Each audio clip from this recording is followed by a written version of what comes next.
మనిషి నాగరికత గురించి మనం చాలా గొప్పగా మాట్లాడుకున్నాం. సాంకేతిక విజ్ఞానం అద్భుతాలు సృష్టించిందంటాం. మనిషి చంద్రుడి మీద అడుగు పెట్టాడంటాం.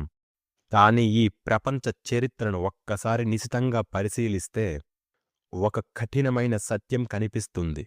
మనిషి ఎంత నాగరికుడిగా కనిపించినా అతని చరిత్రలో అత్యధికంగా రాసిన పదం శాంతి కాదు, యుద్ధం, యుద్ధం, యుద్ధం. ఒక్కసారి మన మూలాల్లోకి వెళితే కేవలం ఆహారం కోసం మాత్రమే వేటాడేవాడు మనిషి.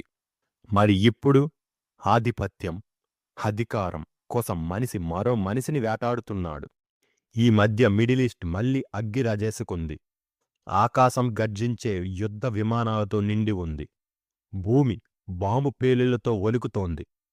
నగరాలు శిథిలాలుగా మారుతున్నాయి. ఈ మధ్య మనం వార్తల్లో వినేది రాజకీయ వ్యూహాలు, సరిహద్దుల వివాదాలు, ఆయుధాల శక్తి. కానీ అసలు ప్రశ్న, యుద్ధం మంచిదా లేదా చెడ్డదా? అసలు ప్రశ్న ఏమిటంటే మనిషి స్వభావంలో ఉంది. ఒక్కసారి మనిషి పరిణామ చరిత్రను గమనిస్తే ఒక స్పష్టమైన విషయం కనిపిస్తుంది. ప్రకృతిలో ఒక బలహీనమైన జీవి మనిషి. తనకి పంజాలు లేవు, పదునైన దంతాలు లేవు, పరిగెత్తే వేగం లేదు. కానీ అతనికి ఒక శక్తి ఉంది. అదే ఆలోచించే మెదడు. ఆ మెదడే అతనికి ఆయుధాలనిచ్చింది. ఆ మెదడే అతనికి రాజ్యాలను ఇచ్చింది. అదే మెదడు ఇప్పుడు యుద్ధాలను కూడా సృష్టిస్తోంది. ప్రాచీన కాలంలో మనిషి అడవులలో జీవించేవాడు. ప్రతి క్షణం ఒక భయం ఉండేది. ఎక్కడ నుంచి ఏ మృగం తనపై దాడి చేస్తుందో అని.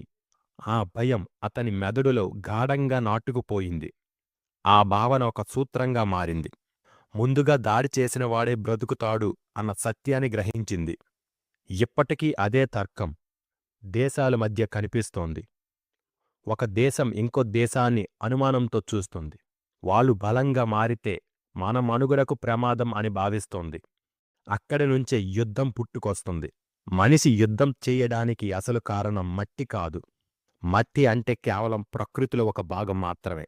కాని మనిషి దానికి ఒక అర్థం ఇచ్చాడు. ఒకరికి అది పవిత్ర భూమి, ఇంకొకరికి అది స్వాధీనం చేసుకోవలసిన భూమి. ఇక్కడ భూమి మారలేదు, మారింది మనిషి భావన మాత్రమే. ఇంకో ముఖ్యమైన కారణం అధికారం. మనిషి కేవలం జీవించడమే కాదు, ఆధిపత్యం చెలాయించాలనుకుంటాడు. ఇది ప్రకృతిలో కూడా కనిపిస్తోంది. సింహాల గుంపులో ఒక నాయకుడు ఉంటాడు.